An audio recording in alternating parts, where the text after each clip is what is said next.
Dzisiaj pokażemy Wam, ile dokładnie kosztuje życie w vanie w Maroku w 2025 roku. Byliśmy mega ciekawi, jak duża różnica będzie to w porównaniu do tego, ile wydawaliśmy w Polsce, zwłaszcza, że staramy się trochę zaoszczędzić na nasze plany podróżnicze. Żyjąc w drodze często łatwo jest wpaść w ten tryb wydawania i odhaczania każdego punktu na mapie, bez zwracania uwagi na wydatki, zwłaszcza w kraju, który na pierwszy rzut oka jest tańszy od Polski. Sprawdźmy więc, czy nasz budżet będzie się pokrywał z naszymi wstępnymi założeniami. Zaczynajmy. Żeby kontaktować się ze światem, potrzebowaliśmy internetu. A jako, że mamy router na karty SIM, to przekonała nas oferta sieci Invi. Aktualnie nasz pakiet to IDAR 199, który wyniósł nas 82 zł. Patrząc na to, że jest to oferta bez limitu gigabajtów, to uznaliśmy ją za bardzo atrakcyjną, szczególnie, że wrzucanie filmów na YouTube'a zżera trochę transferu. Kategoria druga. Transport. Wjeżdżając do Maroka, byliśmy bardzo zaskoczeni tym, jak tani jest tu diesel w porównaniu do Polski. Staraliśmy się omijać autostradę, bo jechanie nimi vanem nie zawsze ma sens, ale oczywiście zdarzyło nam się przejechać fragment czy dwa, wydając na to łącznie 53 zł i 3 grosze. Przejechanie około 1500 km przy średniej cenie diesla około 4,69 zł dało nam łączny koszt 779 zł.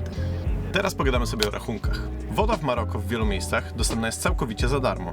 Prąd natomiast mamy ze słońca, za pomocą paneli słonecznych i z alternatora. W związku z tym rachunki za prąd, wodę czy czynsz wyniosły nas dokładnie 0 zł. Chociaż co do tego czynszu, to można by było odrobinę dyskutować, ponieważ podczas tego miesiąca spędziliśmy dokładnie 3 noce na kempingu. Dwie pierwsze z nich były dla nas takim sposobem na wdrożenie się w Maroko i pokonanie szoku kulturowego, a trzecia noc wynikała z tego, że po prostu nie byliśmy w stanie znaleźć żadnej miejscówki na dziko przy mieście Safi. Ale myślę, że i tak nie jest tak źle, bo za te kempingi zapłaciliśmy odrobinę mniej niż płaciliśmy za wynajem mieszkania w Warszawie. Łącznie wyniosło nas to 82 zł. Reszta noclegów z kolei to miejsca na dziko. Jedziemy właśnie na pierwszą w pełni dziką miejscówkę w Maroku. Na plażach, klifach, czy po prostu w mieście. A teraz przechodzimy do pobocznego, ale nieodzownego elementu, czyli parkowanie. Z tego co zauważyliśmy, w Maroku bardzo popularną praktyką jest zbieranie opłat przez panów parkingowych. Nie będziemy w to wnikać, czy to są oficjalni parkingowi, czy nie. Natomiast łącznie wydaliśmy na parkingi, uwaga, 4,5 zł. Dobra, a teraz real talk. Jesteśmy mega głodni, a przechodzimy do tematu jedzenia. Więc zobaczymy, jak pójdzie nam mówienie o jedzonku w tym stanie. Ale tak, jedzenie. Maroko, oprócz widokami i niesamowicie sympatycznymi ludźmi, urzekło nas też niskimi cenami warzyw, owoców, pieczywa. Dlatego zakupy w marketach czy na lokalnych targach Sukach. to całkiem przyjemne dla portfela doświadczenie. Staraliśmy się porównywać ceny w marketach i na targach, ale wyniki nie są jednoznaczne, ponieważ czasami ta sama rzecz będzie tańsza na targu, czasami w markecie. Poza tym ceny w marketach też bardzo mocno różnią się w zależności od lokalizacji, w której jesteśmy. Dlatego po prostu robimy zakupy tam, gdzie jest nam w danym momencie najwygodniej. Przykładowo, ziemniki kosztują 2,85 zł za kilogram. Bataty, takie trochę inne w wyglądzie, ale tak samo pyszne jak te pomarańczowe, które kupowaliśmy w Polsce, kosztują około 5 zł za kilogram. Ogórki około 4 zł. Średniej wielkości awokado z kolei kosztuje około 2 zł, więc nie narzekamy. Pomarańcze i mandarynki kosztują tutaj około 2 zł za kilogram i uwaga, proszę nas teraz nie nienawidzić. Aktualnie zaczął się tutaj sezon na truskawki i kupiliśmy je ostatnio za 6 zł za kilogram. Były pyszne. Jajka to koszt około 7 zł za 10 sztuk, natomiast 5-litrowa butelka wody kosztuje od 5 do 8 zł. Tutaj akurat byliśmy zaskoczeni, bo wydaje nam się, że w Polsce jest to dużo tańsze. Mleko roślinne jest tu drogie, dlatego mega się cieszymy, że przywieźliśmy zapasy z Hiszpanii. Z tego co widzieliśmy, najtańszą opcją było mleko z Alpro i kosztowało około 10 zł za litr, więc podobnie jak w Polsce, ale to była najtańsza opcja. Nie widzieliśmy nic tańszego. Tymczasem w Hiszpanii kupowaliśmy je po około euro za litr.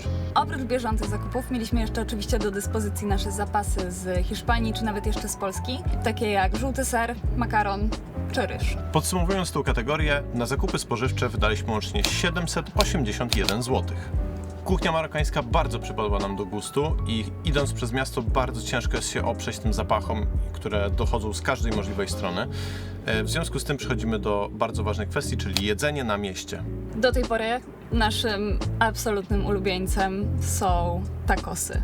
To są marokańskie tacosy, o których mówiliśmy w poprzednim filmie i ich cena waha się od 8 do 12-15 zł za porcję. Nie gardzimy również tradycyjnym marokańskim taginem, którego cena wynosi od 12 do 30 zł, przy czym Tażiny, które kosztują 30 zł, to jest już porcja na 2 osoby. Przynajmniej do tej pory tak to wyglądało. Podczas wyjść we dwójkę, czy też ze znajomymi, wydaliśmy do tej pory 406 zł. Na koniec pozostała nam jedna rzecz, która powoduje, że chcemy się pozbyć całkowicie naszych oszczędności, czyli marokańskie pamiątki. Od przepięknych dywanów, przez ozdobne drewno, aż po ręcznie robioną i malowaną ceramikę. Od której jestem uzależniona.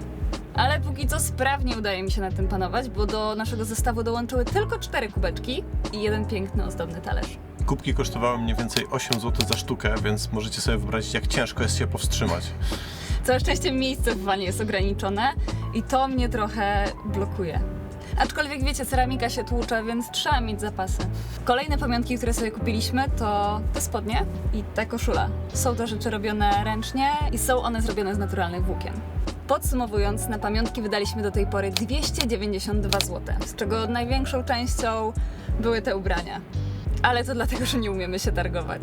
Przez pierwszy miesiąc naszej marokańskiej podróży wydaliśmy w takim razie łącznie 2478 zł. Porównując to do naszych kosztów życia w Polsce, wydaje mi się, że jest to całkiem niezły wynik. Ja to w sumie nawet jestem przekonana o tym. Gdybyśmy gotowali wszystkie nasze posiłki sami i gdybyśmy nie skorzystali z żadnego kempingu, wydaje mi się, że moglibyśmy zejść poniżej 2000.